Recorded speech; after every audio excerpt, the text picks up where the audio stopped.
Welcome to the Living Superhuman Fitness Podcast, where we take you inside our gym, CrossFit Palm Beach, each week. It's here that we are creating new superhumans every day, transforming people's lives, helping them reach a level of health they never knew possible. We strive to answer your most burning questions on fitness, health, nutrition, training, motivation, mindset, lifestyle, and more.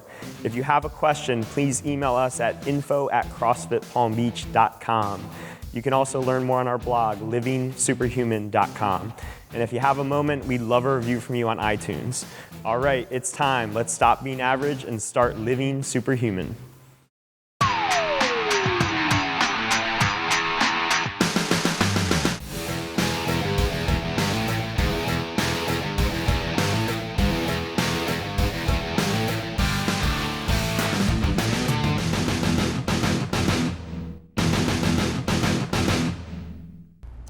Hey guys, welcome to the Living Superhuman Fitness Podcast. My name is Andrew Frezza, and today is what I'm told is our 50th episode, and we're going to be talking about the top 6, maybe 5, maybe 7 misconceptions of CrossFit. And I'm joined today by Whitney Stevenson, Melissa Dixon, Tony Frezza. And yeah, we're going to get right into it. This podcast is something to address a lot of the misconceptions that come up. Tony even Googled, is CrossFit blank? And some of those came up. Is CrossFit safe? Is CrossFit worth it? Is CrossFit good? I don't know what that means. Is CrossFit a sport? So we're going to be hitting some of the common misconceptions we hear, both from someone who's never done CrossFit but's heard about it, but also we have a lot of Beach Fit members that are 10 feet away from people doing CrossFit and still have some of these misconceptions about what CrossFit is. So we're going to dive right in. The first one is CrossFit is dangerous. Who wants to start? Oh, wow. Can of worms there. Yeah, it's a loaded question, I feel like, because a lot of people have, well, first of all, everything's dangerous, I guess, in the right stories and context, but a lot of people have just that, stories, you know, about someone, a friend, a random cousin that got hurt at CrossFit, and that's what they're going off of. Rather than actually looking at all the people that are staying healthy and getting healthier from CrossFit. Or even worse, they see those crazy YouTube videos of people doing insane movements and like the parody videos, the ones that are just made for fun of the crazy stuff. So like doing tire flips and banging stuff with hammers and throwing barbells across the room. So that further perpetuates that stereotype for sure. Yeah, I don't think a lot of people know that CrossFit is like this long-term thing. Like once you start, it's like for your whole life. It's not for the hour that you're here, like that hour that you're here so that you can stay moving and live independently and be healthy for a longer period of time, versus having to like be in a wheelchair, having chronic disease, or not being able to like take care of yourself, or all of that stuff that kind of is a result of not moving and not being fit and not taking care of yourself. And they just, I think they look at like specific movements or specific things that they see, whether it's on TV or on like an Instagram video, or it's like, oh my gosh, they're putting weight over their head. Like I could never do that. Or they see something, they see like a snippet of it, and then they just have that like contempt prior to investigation. Like, I'm not even gonna try it because it looks crazy. And you kind of, that's just a barrier you have to kind of break through. And it's not easy to break through that because the bad stories get told more, I guess, than the good stories sometimes.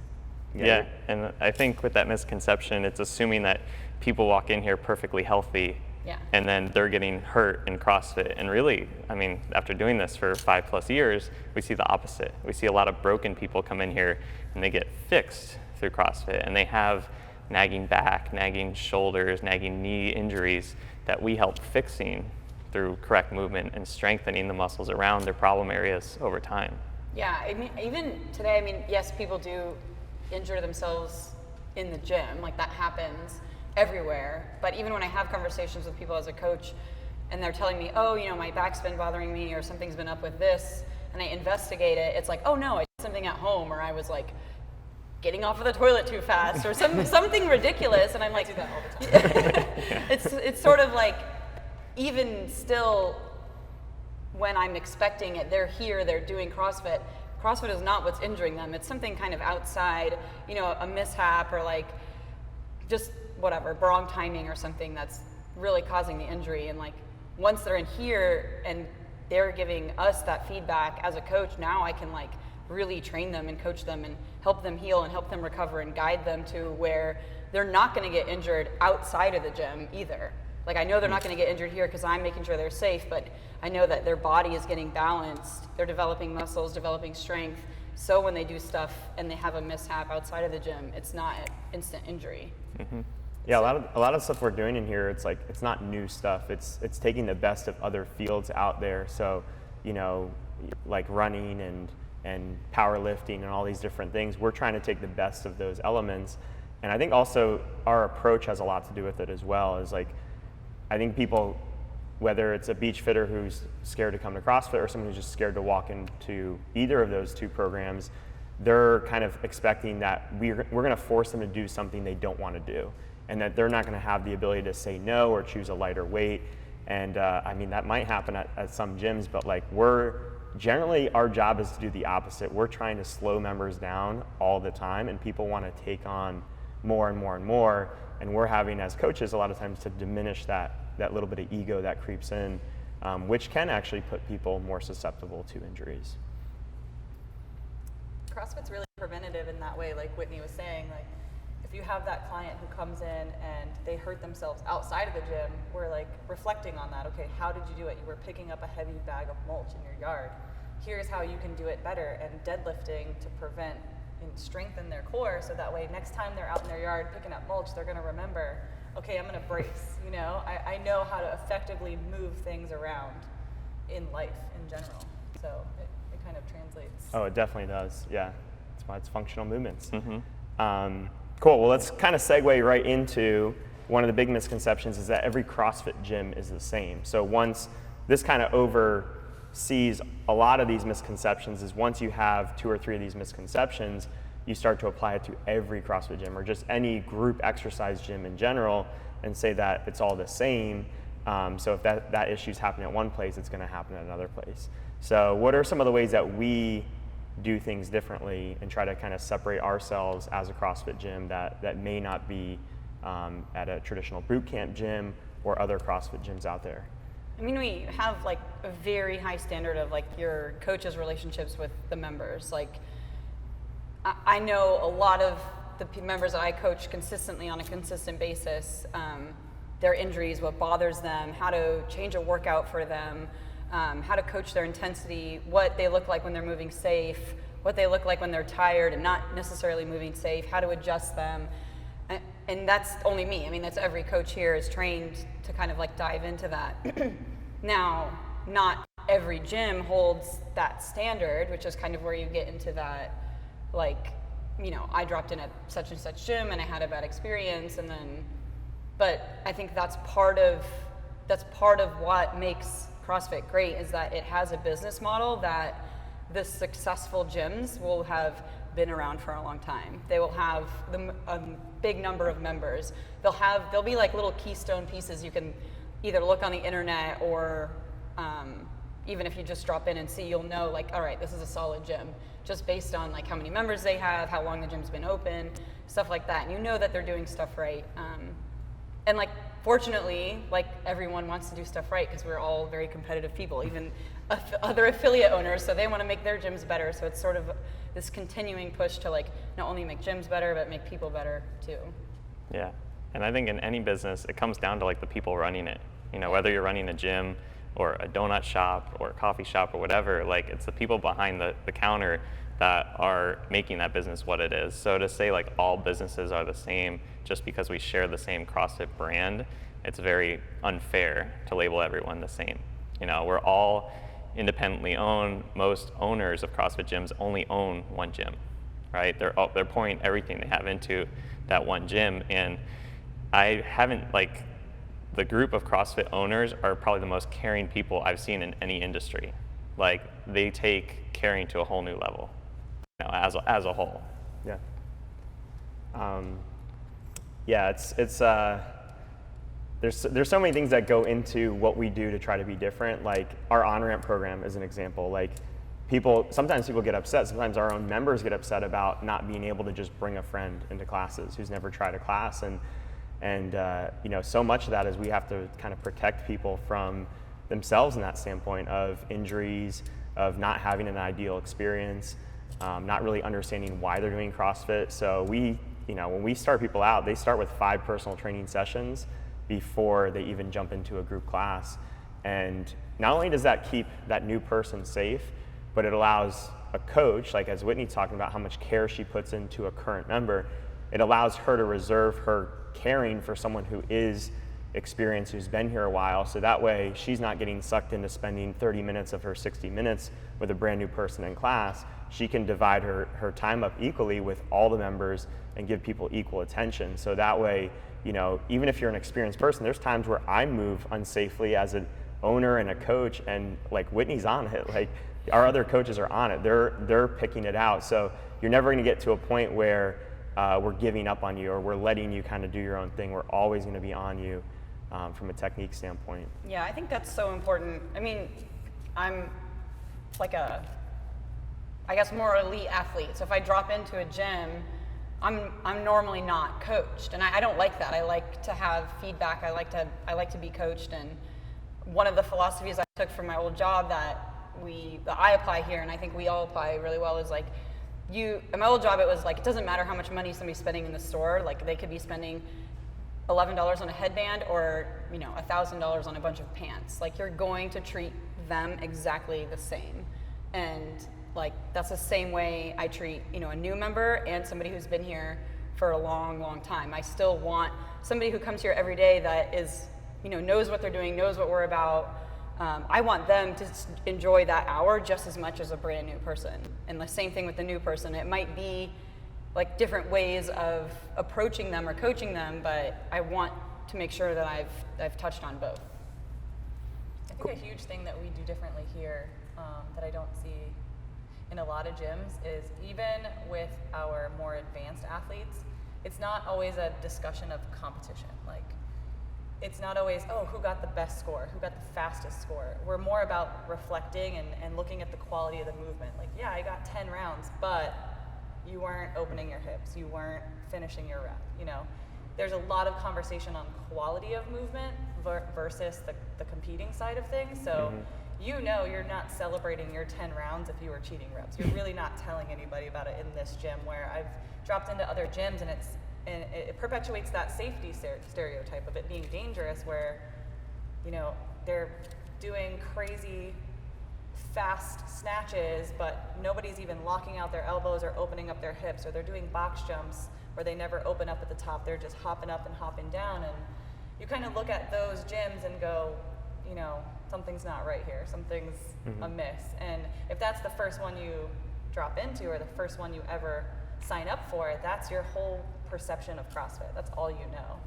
I was lucky to only come here. Everyone's like, try out 4 or 5 before you land on one, and I was like, no, I'm good.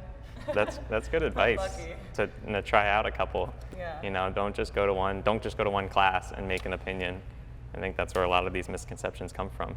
Try out some different boxes, try out some different classes, and get some different viewpoints. And we don't have to talk about it for very long, but the facility is another thing. Like, we have just such an amazing facility that sometimes people come here for the first time and then they drop in at other places and they're like, oh, it wasn't nearly what I was expecting or what I was used to. Yeah. This is a warehouse? Misconception 2B would be, it's in a garage, it's hot and sweaty. Yeah, right. If you've never been in our place, it's beautiful, and yeah, it's not in a garage. It's sometimes hot and sweaty though. When you're sitting next to Whitney, it's hot.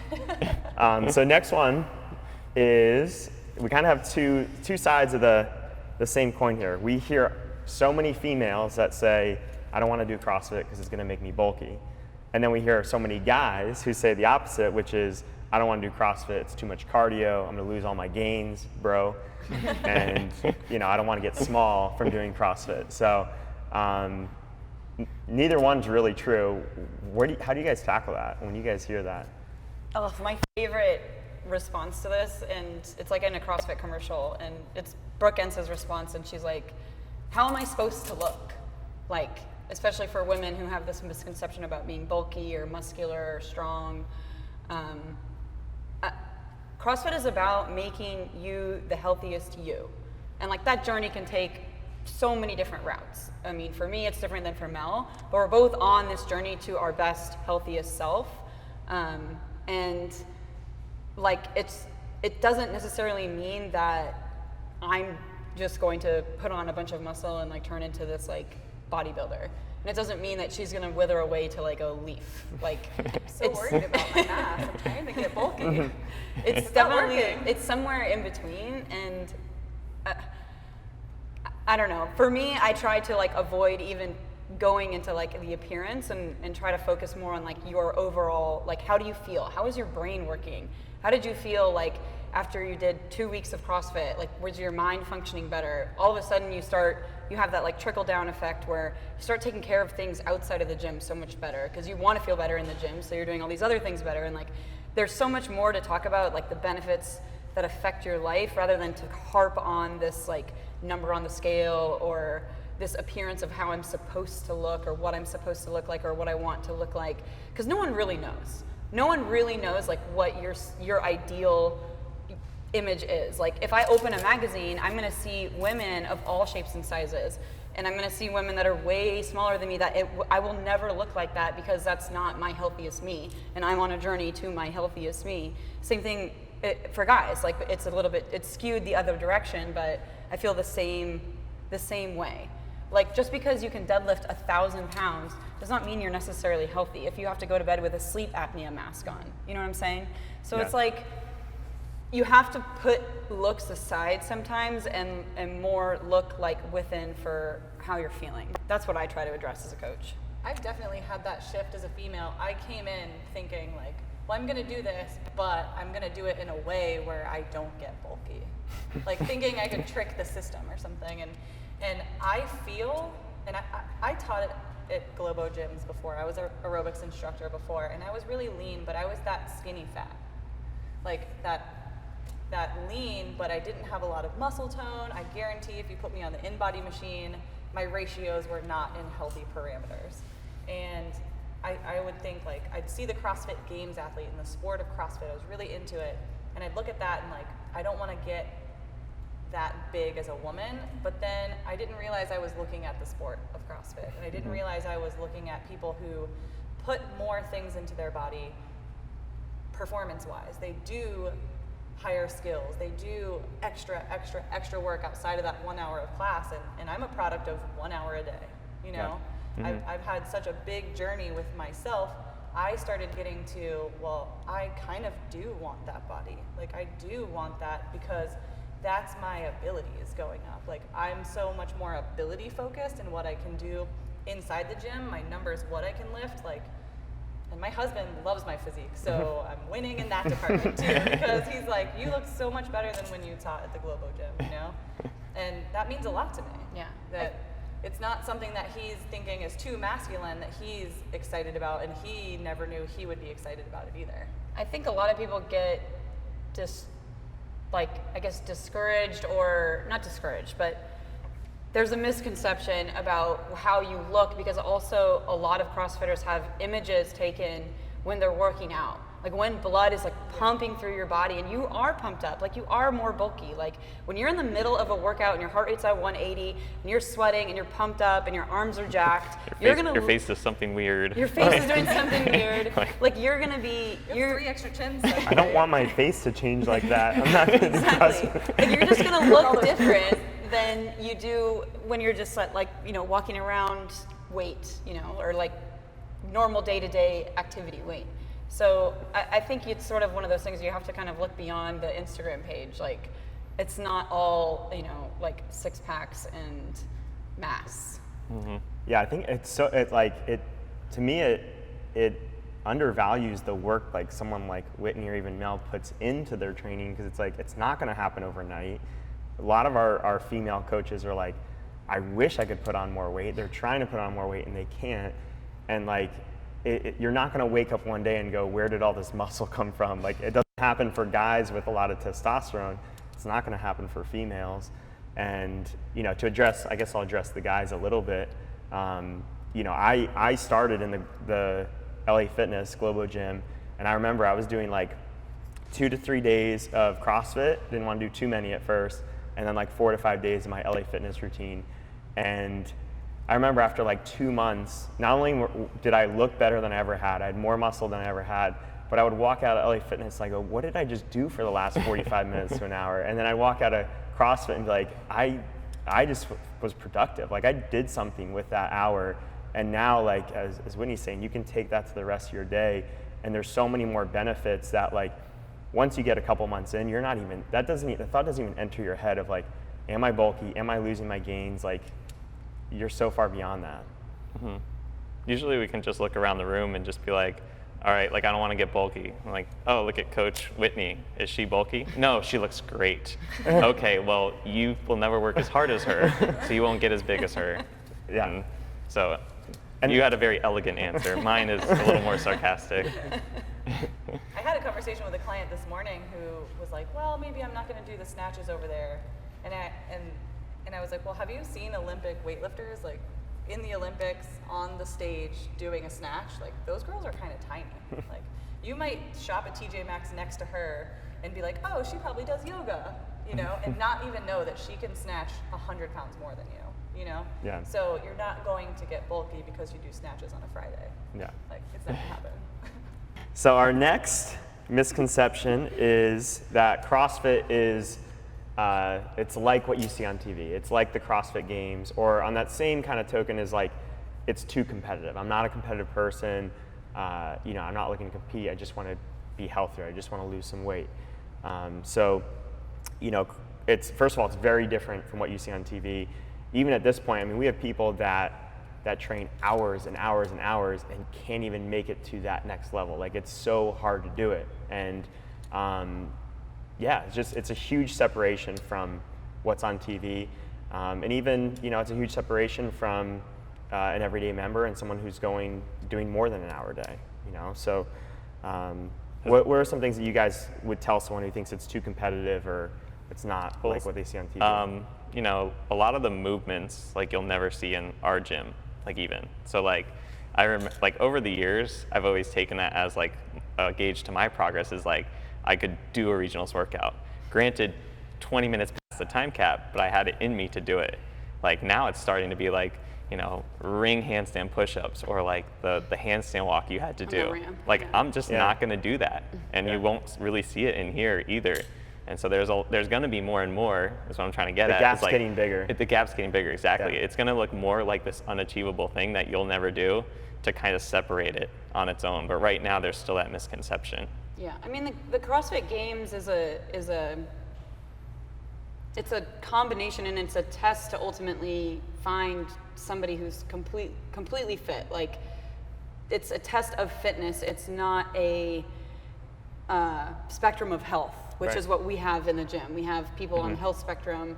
We don't have people trying to do, handstand walk at a 22% grade of an incline. Like, that's not happening. Like, that's a part of the test that specific athletes can get, if they want to go to regionals or the games, or that's their goals, which is nice because it's a sport and it makes it competitive. And as somebody who competed her whole life, like, I'm so grateful that I still get to do that.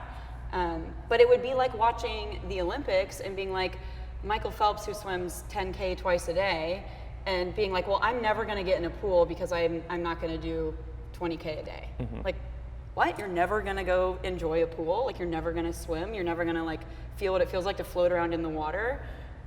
That is the mentality to me that's like, oh, well, I see whoever, Annie Thorisdottir lunging with 95-pound barbell over her head, and I can't do CrossFit because I've seen that. Like, to me, that is the equivalent. And because you're just missing out on something that's so fun, that adds so much to your life as far as community, people, health, mental health. Like, just there's so much more other than like the physical movement that you get benefit from, that you're literally just cutting yourself short because you just saw something on TV that doesn't make sense in your head right away.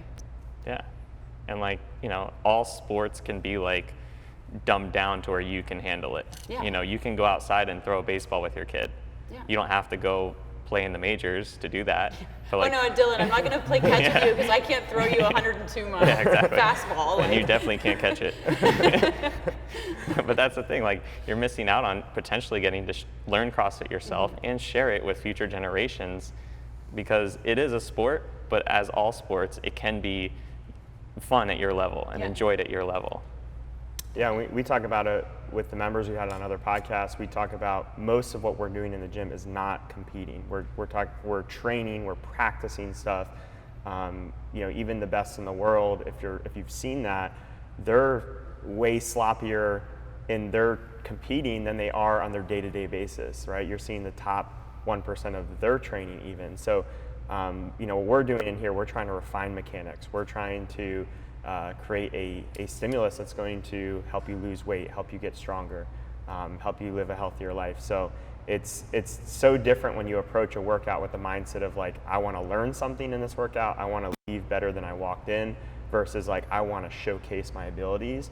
And very rarely do we even ever talk that way as coaches. It's like, today's the day to compete and showcase and benchmark your progress. Like, those are things that come up maybe once or twice a month because we've been practicing something for a while, versus like every day it's not about beating the person next to you. Like, we could care less. Like in some cases we see it as a detriment because it's taking away from someone's long-term progress if they're constantly competing every single day. Yeah, and a kind of a sub misconception off of that would be CrossFit is too competitive. And like you said, like it really isn't about the person next to you. It's about what you're doing and making sure you're challenging yourself to grow and get better. Yeah, and I think people could embrace some element of that competitiveness, not because you're trying to beat the person next to you, but because you're surrounded by all these motivated people. It enables you to be more competitive with yourself, to dig deeper, to get a little bit more.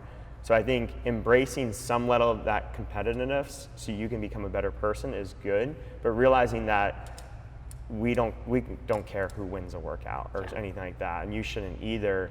And if you're someone who's a beach fitter, it's like, just because we're now specifying like a performance weight or a sport weight or giving scaling options, like, it doesn't change anything. You can still choose what's appropriate for you the same way you would in beach fit or working out on your own. It's no different.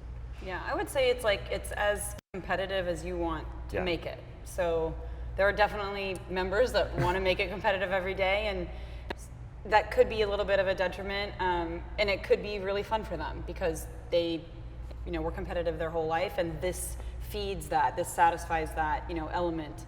And then there's people who, they're 70 years old and they come here and they're like, there's no one else they're competing with. Like they're the top. Like there's no other 70-year-old doing what they're doing. And so they're just doing what they can do to stay moving and be better every day. And so I think it really is like on you to kind of own that. Like, do I want to make this a competitive thing for me? And then do I want to just work out today and sweat and have fun and feel good? And like, your journey can take both, can go both directions. It can dip into both of those pots. Definitely. Cool. So number 5 on the list is that CrossFit is intimidating and I need to be in shape first to start CrossFit. And this is something that we hear so much. I need to be in shape before I start CrossFit. And CrossFit is a fitness program. It's an exercise program. So it's meant to get you in shape. It's super effective at doing that. And it's infinitely scalable. So anybody can do it. And we have people that have been doing this for months that are less in shape than someone who's brand new, and vice versa. And it doesn't really matter where you're at, because we're going to find a way to find a relative intensity for you. That's, we're big on intensity here, but it's always relative to the individual, their age, their fitness level, their injuries, all those different things. Yeah, I remember hearing this a lot before we redid like our on-ramp program. We had a thing called New You, and we had it was 6 weeks long, and we had people come in straight from the couch, and we were teaching them CrossFit at a very slow, scaled back pace, and they were all like, oh, like I'm not in shape enough to do this, or I'm not in shape enough to do a 400-meter jog, or I think I demonstrated an inchworm, which is where you like walk out to a plank and then do a scaled push-up and then walk yourself back, and they gasped like, like this is what we're doing. And everything that we do is so functional, and you're going to do it outside of these walls. Like if you fall, which will happen at some point in your life, you're going to have to get back up, which is you're going to have to learn how to do a burpee. You're going to have to learn how to make it 400 meters on your own. Like there's just certain things that it's so functional that, and you might not be doing it in your life, and because you're not doing it in your life now, it's going to decrease the quality of your life as you age and as you progress. Unfortunately, I feel like that's just the truth. I've seen it. It's why we have nursing homes and why so many people are on medication and older, is because they stop moving and they stop doing these functional movements. And like, we're here to kind of like show you that it's not scary, and it's something that's gonna make your life last and make the quality of your life last longer. I remember with the new you, people were like, they're like doubting at first whether they could do CrossFit. And then once they realized they could do it, they were doubting whether it was CrossFit or not, because it was a separate class. This isn't CrossFit. Yeah, they're like, this is not actually CrossFit, right? We're like, with yes, a barbell it is. in their hand. They're like snatching, I'm not doing CrossFit. And I feel like Beach Fit's kind of the same way. And like, yes, there are distinct differences between Beach Fit and CrossFit, but there are so many days where Beach Fit is so much harder than the CrossFit workout. And it's all about what you put into it. And it's so funny how you hear that so many times from, you know, a primary Beach Fit athlete that said, oh, I couldn't do that. And it's like, you just did it. You just did it with a slightly different element because your hands were narrow on a kettlebell instead of wide on a barbell. Like it was the same workout. It wasn't that much different. So it's just funny how people, they doubt it, and then they doubt whether they could even continue with it. So yeah, and it's like, you know, do you go clean your teeth before going to the dentist, or you know, make sure your house is clean before you have the cleaning people over? Yeah. Like, I haven't called the cleaning people because I haven't cleaned the house yet. The house is a mess, exactly. And it's like, you know, like, we're here to help. We're here to help you along the journey. Like you said in the last point, we're not here to test you. It's not a competition every day. Like, we're here to help you. You know, we're here to be the classroom, really. I mean, just like you wouldn't be like, you know, I really got to practice guitar before my first guitar lesson. Like, just go. Yeah. Like that, we're expecting that. I need to learn how to stretch before I go to yoga. Exactly. I think it's the biggest thing that holds someone back too, because that's like that growth mindset piece, or that willingness to learn and be coachable, is if you come in trying to prove how good you are or where you're at. Not saying that someone saying they're out of shape is trying to prove how good they are, but it kind of is on the same wavelength. Is like, they don't want to look bad. And once you start to have that, you care too much about how you look, you block out good information and good feedback that can make you better. And when you come in and you just kind of say, I don't care where I'm at today, but I'm going to do something today to make me better, like, that is the mindset you have to have no matter where you are. Like, once you get as good as Whitney, you still have to have that same mindset, or else she gets stuck where she's at, you know? So it doesn't really matter where you're at. You gotta stay open to what's going to be that next thing that helps you get better. Yep. Always be a student. Forever. And then last one, this is probably a quicker point, is that CrossFit is a cult. I don't even know the definition of cult. Oh, we should have looked it up. Yeah, I don't know either, bring Google but back. our answer is yes, it is a cult. Yeah. And once you come here, you will not want to leave, but it's a cult in a good way. That's my sales pitch in joining the cult. But no, I mean, if you think about, if you guys have been a part of a sports team, if you've been a part of a company that had a good company culture, like, you end up spending a lot of time with those people. You end up feeling close to those people. A lot of relationships start at work or through teams like that. So it's just a shared experience that brings people together, and it's a shared experience that most people happen to love, and that turns out to be this cult-like feeling. That's what people want to talk about. They don't want to talk about anything else. No, like, oh, I started coming here and my quality of life like shot through the roof. Like, yeah, I'm gonna keep it secret now. Yeah, I'm gonna surround myself with those people. I'm not gonna go back to, like, you know, like my 5 bum friends that are like smoking cigarettes and like drinking beer all night. Like, I'm not. I think those are the guys spreading the rumors about the cult. Yeah. Like, that's just not what I would be doing. Like, because you start to enjoy your life and you start to really like tap into like your potential as a being, as a human, it's awesome. I think it's awesome when people start to like kind of hang around, and like I close the gym at night and I love when people are here to like 8:45 hanging out and like talking, because I feel like, yes, like this is it. These are your friends, these are your family. Like it's great. Yeah. Surround yourself with good people, Yeah. and you'll get better. And if surrounding yourself with like a family that cares about you and wants to see you succeed, if that's a cult, then yeah, that's what we are, I guess. So join our cult. Visit us, CrossFitPalmBeach.com. Sign up for an intro. Number at the bottom of the screen.